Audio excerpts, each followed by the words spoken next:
today. We appreciate the attention to this very important issue. In New York City, the United States of America, we have always been the most generous nation in the world. My parents are immigrants. My colleagues, either their direct parents or grandparents, are immigrants. And certainly, the United States throughout history has done its part to welcome people from around the world as a beacon of hope and opportunity. But there's a right way to do things, and there's a wrong way to do things. And right now, what we are witnessing is an absolute debacle put in place by the President of the United States, who decided to implement a policy that is unsustainable, it is out of control, and quite frankly, in a post 9/11 world, it's dangerous. We are here today to pose collectively, united as a community, Republicans and Democrats. Every single elected official on Staten Island has voiced opposition to this national landmark, this former military installation, this national park being used as a facility to house individuals who crossed into our country via the southern border. We are extremely concerned as a community for multiple reasons, but predominantly the fact that the city, the state, and the federal government are undermining local elected officials, ignoring local communities, not allowing for any input whatsoever from surrounding residents. They are hearing a united opposition from the local elected officials. And believe me, these days, Republicans and Democrats don't agree on a lot. We know that. And when you are hearing every single elected official from Staten Island, Republican and Democrat, saying that this is not to be happen, I hope, and I really hope that the mayor, the governor, and the president are listening. It is wrong to continue to take open spaces, to take what should be schools, to take what should be assisted living facilities for our seniors who have dedicated their life to build this community. Think about this. Senior citizens who worked their whole lives and paid taxes in this country were pushed out of a assisted senior living facility on Staten Island to have migrants move in that just crossed into our country last week. How is that fair to tax-paying citizens? It's not. And what I would argue is my mother came to this country as a refugee. Nobody paid for her housing. Nobody paid for her food. Nobody paid for her health care or legal services. You know what? My parents worked hard. They sacrificed. They followed the rules. They did everything right, and they never cost the taxpayers a dime. That's the way it has always been in this country, and that's the way it should continue to be. Now, there are other issues which we can talk about later, right? The concerns we have about criminal organizations, about drug trafficking, human trafficking, abuses of migrants that are taking this treacherous journey that our president continues to encourage, the terrorists on the watch list that have been caught at the southern border, and the 1.7 million gotaways that we don't know where they are or what their intentions are. We can talk about all that because that's in the equation as well. And that's what should be considered, national security and protection of public safety. But for the purposes of today, we are saying stop taking away spaces, schools, parks, assisted living facilities from tax-paying citizens who built these communities. It is wrong. It needs to stop, and the mayor needs to stop misinterpreting this right to shelter law. I will say it again. That was meant for homeless citizens, homeless New Yorkers. We have more individuals who are citizens of other countries in our shelter system right now than homeless New Yorkers. And you see the homeless New Yorkers still on the streets, sleeping on the streets, panhandling in the streets, and they are being left behind as well. It's wrong all around. They're doing everybody involved a disservice, including the people that they continue to incentivize to take a treacherous journey that we're seeing the drug cartels profiting billions of dollars a year to smuggle these individuals. So nobody is being served by what this mayor is doing. We We are a compassionate city. We are a compassionate nation, but we're not a bunch of chumps. And this has to stop today. I want to introduce, well, first let me talk about what I'm going to do. Because in addition to calling on the city, state, and federal level to stop this immediately, we are here because obviously the House passed a Border Security Act in May. This is a very important bill. I think would resolve the problem. The president doesn't want to undo his executive orders. We took action to implement policies in place to be able to support our CBP agents, to allow them to do their job. 1916, which actually established the National Park Service, says that no natural curiosities, wonders, or objects of interest shall be leased, rented, or granted to anyone on such terms as to interfere with free access to them by the public. And that is exactly what this administration is doing by proposing that an encampment be put here or in Floyd Bennett Field. And so we believe strongly that they're already in violation of the law, and my colleagues, and we'll talk further about that, but we will be adding this additional measure put in place as a protection for our community. I want to turn it over to our Staten Island Borough President, Vito Fasella. Thank you. Thank you, Congresswoman. I want to thank you for bringing us all here together today, and to repeat, because as you said, we are the voice for the 500,000 people of Staten Island, all of us. I want to credit the elected officials behind me, because we've been trying to speak with one voice, but apparently that voice has been falling on deaf ears. And I credit the Congresswoman for being proactive to ensure that this jewel, this national park, is not utilized for migrants or anybody for that matter. And we have active military personnel living on this fort right now. Just a few months ago, we had a press conference across the street. And it wasn't about this. It was that many of these active military personnel families can't afford food to feed their kids. They can't afford diapers to put on their babies.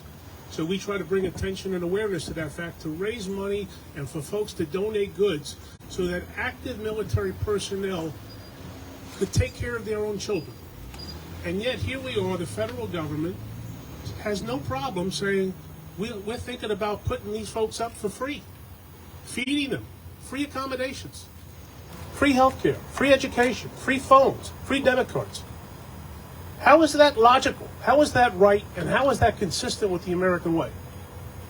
About 30 years ago, when this facility, a little more than that, facility was transferred from the Department of Defense and National Parks, the city tried to carve out about a third of it for homeless facilities at that time.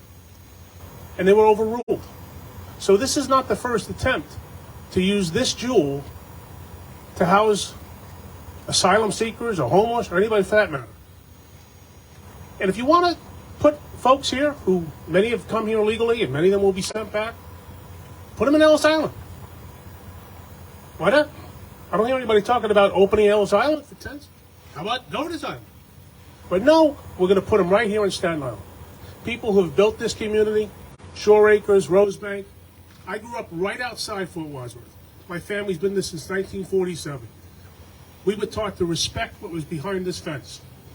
Now, how can we? I went to PS 39, a few blocks from here. Tonight, we will be with probably thousands of people because 2 blocks from PS 39 and 1 block from St. Joseph Hill Academy, which is, among other things, an all-girls Catholic school, they're talking about putting 300 to 750 individuals in that facility at St. Johnville. Our priorities are screwed up right now. We need to take back what is right. We need to set the stage, forgive the people of this community who built it, as Nicole said, and do good for them. How are these decisions good for those people of Staten Island? Not one. So I want to thank the Congresswoman for bringing this here. Thank her for taking the initiative. And wake up, we were here last October in Travis, and we said the policy was unsustainable. Today it's Travis. Next week it's going to be another community, and the following week it's going to be another. And guess what? We were right. We said then it was going to be unsustainable. While they were welcoming individuals on buses in the Port Authority with champagne glasses. And at that time, it was $500 million. In less than a year, the price tag has jumped to $12 billion. Who's paying for it? The people of Staten Island? Yes, with no help from the federal government whatsoever. What's their help? Oh, wait a minute. Their help is we're going to open Floyd Bennett Field, and we're thinking of open Fort Wadsworth. That's not help. That's the help we don't need. As I mentioned, this is a bipartisan fight, all right? We may have issues with some of our leaders on the city, state, federal level, but locally we're united. And that is so critically important during this time, at a time when you see Republicans and Democrats not agreeing on much. The fact that Staten Island elected officials, every single one of us, sent a letter last week urging the opposition of this to halt any plans whatsoever. And a person who's led that fight with me, and I'm very proud of the work she's doing on the Veterans Committee, because on the state side, because right here, and I forgot to mention this, it's not just parkland.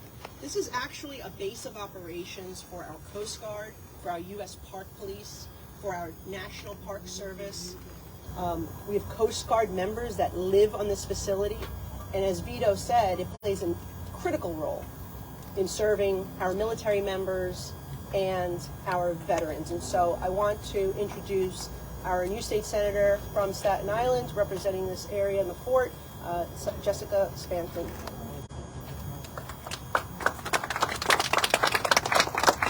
Good afternoon, everyone, and thank you to the Congresswoman for hosting this today.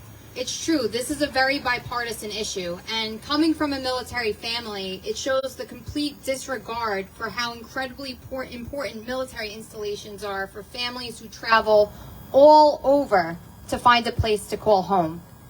I can say this is not open space for the public to use behind these gates. My kids play on East Shore Little League with the Coast Guard families right down the block at East Shore.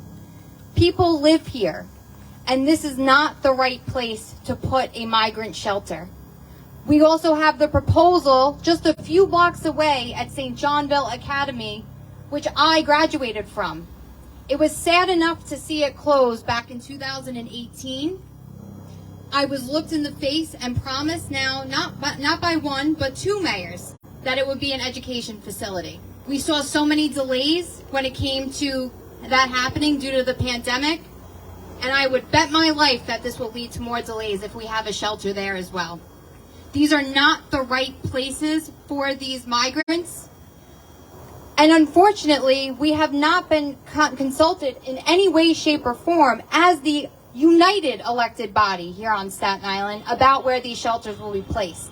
We have found out on social media, we have found out through news outlets, but no one's talking to us to figure out if this is a place that makes sense. But specific to Fort Wadsworth, as the Congressman mentioned, I am the Chair of Veterans, Homeland Security, and Military Affairs in the State Senate. This could not be a worse location, and we will continue to stand united on these issues. And I want to thank again the Congresswoman and all of my colleagues for inviting me here today. It is a bipartisan issue, and you will continue to see us pushing back against this site. Thank you. Thank you. I'd like to introduce the Assemblyman who represents the fort, and that is Michael Tanusis. Thank you. Thank you to the Congresswoman for organizing today. And, the Congresswoman mentioned that her mother was a refugee who came here and worked hard. Both my parents were refugees. They left a war-torn nation. They're Greek immigrants from the island of Cyprus. They came here. Nobody gave them anything. They worked hard for the American dream, and they were able to succeed. We're not against immigration. We are against stupid decisions. We need to close the border. There needs to be control. The city of New York needs to find a better way and a long-term solution to this problem. And the biggest thing that upsets me is the way the city of New York is going about it. Island Shore Senior Center. I got an email on a Friday at 5 p.m. telling me that the city was going to use it as a migrant shelter. No phone call, no ask for a meeting, nothing, an email. St. John Villa Academy, I got a call from a constituent on Sunday telling me that he saw construction happen right next door to his house, and that he spoke to someone that was doing the construction, and they told him that they were going to house migrants. That's how I found out. Not from the city of New York. They didn't even tell us anything about here, this base to be used. That is not the way to do things. You do not keep it a secret and then hope that nobody will notice.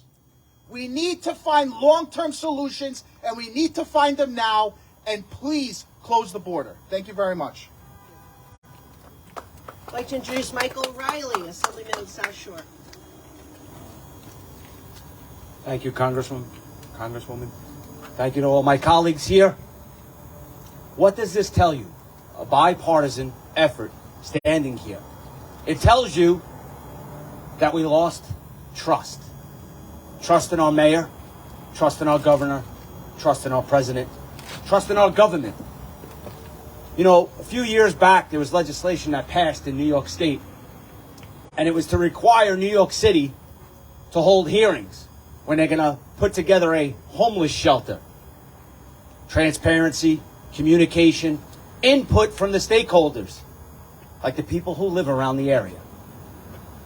That's thrown out the window. We see 3 of these shelters coming down the pike, all within a 5-mile radius. Transparency is not there. Trust. How can we trust the mayor, the governor, or the president when they don't even listen to us? They don't even respond to us. They don't even care what the community is sharing with them under the cover of darkness. We're here to tell you that the light is on. And you will see in the coming days more people shining light on what you're doing under the cover of darkness. We cannot stand for this. We will not stand for this, and we will stand united. Thank you. Assemblyman Sam Pirozzolo, Mid-Island, and Rosebank. Yes, hello everyone. Thank you for being here today. Congresswoman, thank you very much. You know, a lot has been said about these migrants coming in, and we talk about our family history. My grandparents, too, came to this country legally. My parents came to this country legally. So it's not that we're opposed to migration, we're opposed to illegal migration. And the fact that the city does not even take us into account when they let us know that this is going on is really what the big problem is. And people wonder why there is talk of secession and why Staten Island wants to leave New York City. Well, not only is this a good example, but there are plenty of examples that are being rammed down our throats every day. So the problem is that these people are being brought in, they're being put ahead of the line against our own military, our own homeless, our own veterans. And it's almost a cliche thing that I have to stand here and say that and repeat what my colleagues are saying, but this is what happens. Barack Obama said elections have consequences. Yes, that is true. Elections have consequences, and we are facing those consequences every day, and it needs to stop. When the government cannot listen to its elected local government, its local people, there is obviously a problem. You want to stop this problem of the illegal migration, you close the border. It's not even a matter of where do we want to put them. We should not have to put them anywhere unless they have already gone through their hearing, unless they have been vetted, unless we know they don't have a criminal record. There has been a procedure in this country for decades for migrants, for hundreds of years, for migrants to come into this country, and right now the administration is throwing it to the wind, and who is paying for it? So I don't like the term free health care. This is taxpayer-funded health care. This is taxpayer-funded education. You are paying for this. People come up to my office in Albany every year when they want to talk about the budget saying, I need a raise. Well, I'm going to have to tell you now. Either we're going to give this money to the migrants or we're going to give this money to you. You get to decide by how you vote. So think about it, because it is a problem.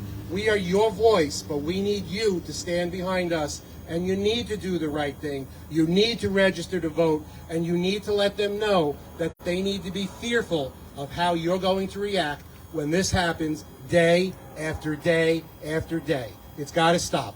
Thank you. We're fortunate to have two of our advocates that battle every single day at City Hall. And first, let me introduce our New York City Council Minority Leader, Joe Borelli.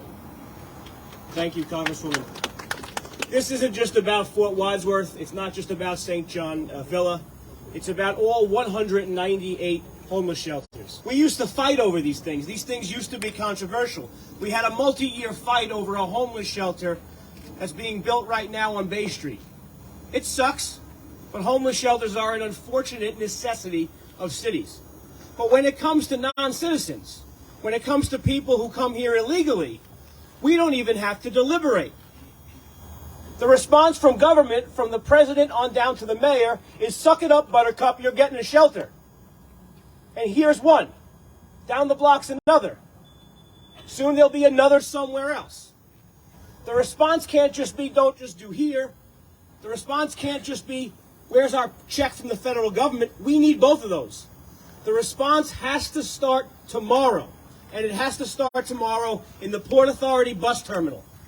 And instead of standing out there with a dopey smile and a handshake, we need someone out there to say, turn the bus around. Go back somewhere else. Go to Washington. Go somewhere else. Because New Yorkers are sick and tired of being sick and tired. We stood out in front of the Travis hotels almost a year ago. Late September, early October. We stood out there and said, what's your plan? And the plan's the same thing. The same thing a year ago as it is today. It's shut up, you're paying for it, you have no say in it. These people have priorities over you, your school buildings, your parks, your hotels, your senior centers. You're going to pay for it, you're going to like it, and just sit there and take it. So the first thing that has to happen is at the Port Authority bus terminal, where the message has to be, stop, turn around. Maybe give them a bottle of water. Off you go. Because without that, without the stop, it will never, ever, ever stop. Because the plan here is just to continue this in posterity forever and ever. If you don't believe me, all of you guys with the cameras, ask the mayor, ask the governor, ask the president. What's the plan? We have this guy Borelli saying the plan is for us to just shut up and take it. What's the plan? I've asked 24 times. They've never given me an answer. The only answer is we want more money from the federal government. We want more sites. We need more places. Where are we going to put them? That's not a plan. That's an acceptance that we're just going to take it. And it's crap, and it has to stop. Thank you. Not only that, I believe I would take a step further and say the mayor's actually incentivizing people to come to New York. Because why would they not come to New York if you're offering them free housing, free food, free health care, free attorneys, free Metro cards, free phone, and everything else that they're getting that actual tax-paying citizens do not receive in the city of New York.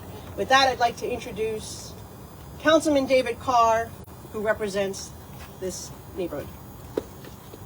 Thank you so much, Congresswoman. Thank you for your leadership on this, on a host of issues, and thank you to all my colleagues for being here today in solidarity on this issue.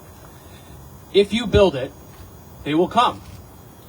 It used to just be a funny line we'd remember from a movie a long time ago, but we've seen it in action now for almost a year. For almost a year, since the bar president and the minority leader and others have talked about, since Travis Hotels opened, and we let the first migrants come to Staten Island. And that wasn't even the first migrant shelters in the city. But back then it was like, oh, it's just a few hundred, it's just a few thousand. And what have we seen since then? We're going to be opening, if this one were to open, and the Villa one were to open, and the one in Midland Beach that they announced less than 2 weeks ago were to open, there would be eight migrant shelters on Staten Island, when less than a year ago there were none. Less than a year ago there were none, now there's going to be 8 if they get their way. Does that not demonstrate the fact that the more capacity we try to create, the more folks are going to come here? They're claiming even now that this will relieve stress on other facilities. No, you're just going to continue to send the message that you should come here. We've got room for you. Just yesterday, my council colleagues and I filed in court in support of the administration, who were trying to argue to the courts, oh, you need to allow us to modify the right to shelter. We need to be able to say, eventually we don't have enough room, we don't have enough resources, we don't have enough money, and we gotta shut the doors. How can you make that case credibly in court when you're still trying to create more capacity? The only way that this ends, the only way that we take stress off the system, financially, logistically, socially, is to say we're done and we've had enough. And in combination with the mayor's 60-day eviction policy for folks who are already in the shelters, eventually we will wind down our commitment to those we already have. That's what needs to happen. We need to call it an end, because if we don't, folks are still going to continue to come here. And I'm not passing the buck away from the federal government. The President of the United States, Joe Biden, and his administration have failed spectacularly at one of the core missions that they have as a national government, and that is to secure the border. If they can't even do that, what else good can they do for us? We are not a country unless we have secure borders, and they are failing in that critical mission. Joe Biden needs to step up and control the border, and the city of New York, the city government, the mayor and the governor need to say, no more, we're not accepting new arrivals, and then we need to wind down our commitment so we can return back to normal order, and we can have our schools back, and our public spaces back, and our parks back, and we can make sure that we, the tax-paying citizens of this city, are actually getting value for money from our government, instead of seeing it go to others who have no connection to this place. Thank you so much. Andrew Crawford, representing our District Attorney Michael McMahon. Thank you, Congresswoman. Thank you to everyone behind us today. As the Congresswoman said, I'm here on behalf of Staten Island District Attorney Mike McMahon, who regrets that he couldn't be here today, but he did ask me to share a statement with you all. As Staten Island's highest-ranking law enforcement official, the safety of all our residents and visitors will always be my highest priority, and that includes the thousands who live, work, and play inside the bucolic grounds of Fort Wadsworth all year round. That is why the potential housing of an unknown number of migrants inside the Staten Island landmark for an indefinite period of time, on the front lawn of those who bravely serve in our armed forces, and alongside school children and families enjoying the history and serenity of this special place, must not come to pass. Housing these individuals here, in a relatively isolated residential neighborhood with extremely limited access to grocery stores, medical care, employment centers, transportation hubs, and other essential needs, puts them in an untenable position with little potential for success. The brave men and women of the NYPD are already stretched thin and understaffed on Staten Island, as are their colleagues in the National Park Police. Creating an environment where a vulnerable population is expected to survive in a resource desert inevitably creates conditions that will make their incredibly difficult jobs that much harder. I thank my colleagues in government for their advocacy on behalf of the safety and well-being of the hard-working men and women of our beloved borough, and proudly stand alongside them in opposing this proposal. Thank you. We thank the District Attorney for highlighting the concerns about public safety and the impact that this will have on our law enforcement, from the NYPD all the way up to the U.S. Park Police. With that, I'd like to introduce Mr. Kenneth Spencer, who is the chairman of the U.S. Park Police Fraternal Order of Police. Thank you, Congresswoman, and everyone else standing up here. I'll be quick. We've been reaching out to the Congresswoman because of our concerns with our staffing. Across the board, we're 200 officers short with a small agency. That's detrimental to everybody. Here on Staten Island, our officers are very proud to provide the service that we do here on Fort Wadsworth, especially. We did a site walkthrough yesterday at Floyd Bennett Field, and I can tell you right now, it's roughly 40 acres where they're going to put up a camp of migrants. We have no idea who they are, and it's sitting right next to an athletic sports complex. Where there's a playground right there, there's a petting zoo right there, and I know right here we have the same type of things that Fort Wadsworth appropriates for the community. So us being as short as we are, from a policing standpoint, it's dangerous and irresponsible to put a migrant camp right here in the middle of Staten Island. And it's going to be detrimental for our policing in what we do day to day. We already struggle to make ends meet on day-to-day operations, and it's going to be tough for us to even handle something like that. So we want to thank the Congresswoman to address our concerns that we've had with that. Thank you, Kenneth, and I just wanted to say thank you to all the men and women who serve our borough and our country with the U.S. Park Police, as well as the NYPD, because right here on Staten Island, you have a bipartisan group of elected officials who support and have the back of the blue. I want to acknowledge Billy Matarazzo, representing Senator Lanza, and I also want to thank Councilwoman Camilla Hanks, as well as Assemblyman Charles Fald, who are not here today, but did sign on to our letter so we could say that we have full bipartisan support of every elected official on Staten Island.